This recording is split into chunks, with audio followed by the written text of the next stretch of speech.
go. Okay, we had already talked to the bishop about going on a mission, and we had an appointment with him to finish the paperwork on Sunday, and I was trying to finish the landscape up there where your dad lives. And so I borrowed a truck from Uncle Loyal, who at that time lived in Pingree, Idaho. Down by Blackfoot. So we had some farm ground up around from where Odell's folks live, around that hill. Odell's folks? No, I mean... like you're Odell's folks. Yeah, that's around where we Aaron's live. folks, Odell. Odell, where Odell lives, around that hill. Oh, okay. We had all of that hill we farmed. And we had a pile of dirt around there, and that I pushed up one time. And so I knew where it was at, and so it was hauling that to build up the lawn there in front of that house. In back of the house. In the back of the house, in the front of the house, and all around it where Odell lives. And you know where the railroad track's at, you have to cross to go up there. Well, I pulled up there and stopped and looked. There was no train that I could see, so I drove out in front of the train. He looked that way quickly, and then he looked that way and saw something distracting, and then he didn't look anymore, and he pulled right in front of the train that was coming down. It came around the corner, you know. Okay. What happened? Did it? Where did you go? Well, we went about 150 yards down the tracks. He pushed the truck down with me in it, of course. And Was he not going very fast? no, he wasn't going very fast. Okay, that's good. He was stopping too. Okay. He saw him and tried to stop immediately, but he couldn't stop before he could hit him. And he pushed Well, I him. don't know whether he was trying to stop before he hit me or what. I don't know any of that. Neither does anybody else except the engineer that was driving. Anyway, he hit me and pushed me about 150 yards down the track. And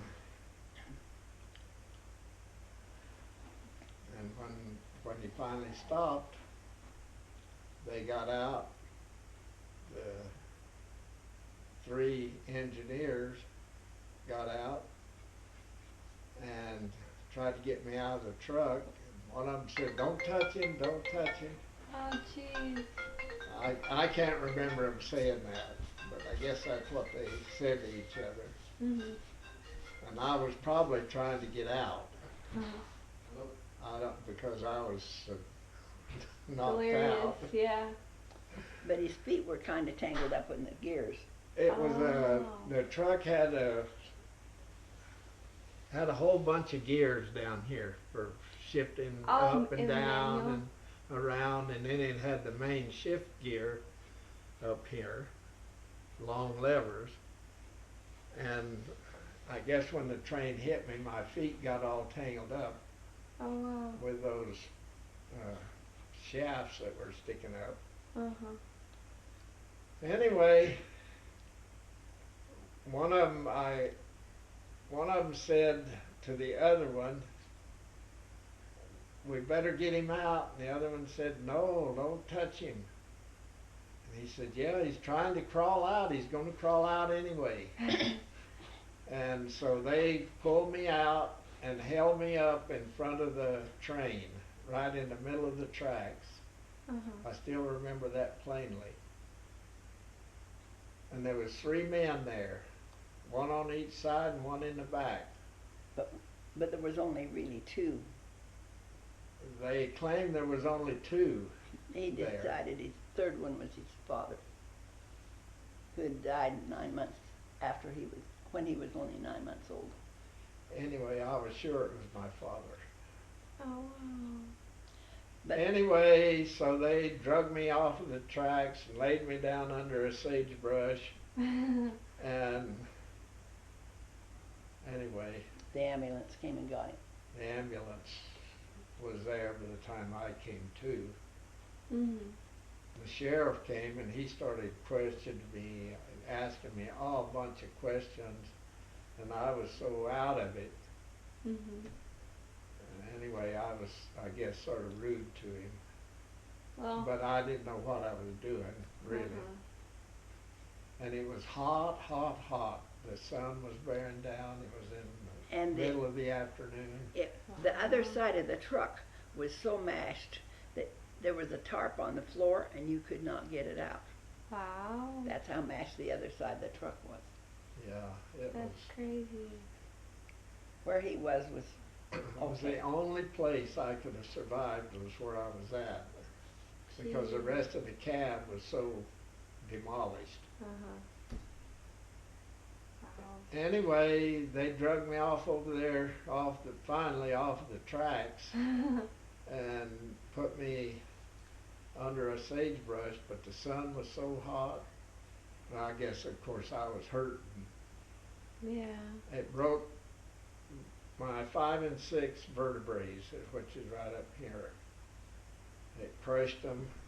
Wow. Anyway, they took me to the hospital, the local hospital there in Soda, and then they called for a life flight and flew me to Salt Lake. Okay. They wanted to send him Pocatello, but he said, no, I have a daughter in Salt Lake. I want to go there. There you go. So they went there. That's where Tammy worked. Okay. She kind of watched over him. She lives in Harriman. Yes, I can't which is there remember by a lot Salt of Lake. what happened. Mhm. I just remember they did put a harness around my head A neck brace. with a weight pulley and weights down here to pull my head Oh wow. up to try to straighten my spine out. Uh-huh. And it hurt so bad I told them they had to take it off, which they did. Yeah. And then they sent me home and said, we're too busy to work on you. What? Come back in a week. So that's what I did. I don't know how I got home. Somebody took me, I guess. And they put him in a bed, and that's where he stayed till they came I back stayed after in the him. bed, and where's that little up there on the top shelf next to the left, you see that long thing sticking up? Yeah. That's a bell. When he And- wanted me, he would ring that bell Oh wow. because my bedroom was quite a ways from the kitchen. You know, It that's a wasn't big in house. your bedroom, it was in the middle bedrooms where I was at. You've been in the house Oh, in the house in Soda? Uh-huh. where Odell lives now. Yeah. That was your house? We built Yeah, it. that's the one we built. Oh wow. That's so cool. Anyway, so I used that bell to ring when I needed something. Okay. So I stayed there for a week, and then I don't know how I got back to Salt Lake. Whether an ambulance took me or what, can't remember. Airplane, I don't remember either. Anyway, they did what they could, and of course we were trying to go on a mission, Oh. and finally they gave us permission to go, the doctors did, if I would, every afternoon, I had to lay in bed with, they sent me a harness with me So he could pull his neck so up I could pull my head, Up. pull my neck straight. Oh, okay. for an hour every day. 2 hours a day I laid on that bed and stretched my neck. Wow. Did it hurt? No, not bad. Not bad. But anyway, finally, I got better, I guess. I'm here. That's true. So we both had our wrecks. Did you tell your story about your dad? The Yeah. train? Yeah, I told her. Yeah. That's That was the second time I seen him. First time I seen him was I was in the service. I had a furlough. I went home where I was raised, and I was in the little bedroom where, when I was a kid growing up, that's where, well, the house, you've seen a picture of the house. I guess you did. What house? that little Why? house where you grew up? In Yeah. Soda? No, In Texas. in Texas. Oh, in Texas. I haven't seen a picture of it yet. Have you seen all of those pictures? I think Naoma took it out of there today and took it in the living room. Oh, okay. Yeah, there's You can keep telling the story. We'll look at the picture Anyway, later. I was home on furlough, and in that little bedroom where I grew up, and he came walking. There was a door facing east, and he came walking through there, and I seen him. He didn't say anything to me, but he looked at me. Anyway, Were you at a point in your life that you had to make a decision, or was it just no, he was I just don't know. there? I don't know why he appeared Mm. at that point. That's really cool. He just recognized him as a dad. Oh yeah.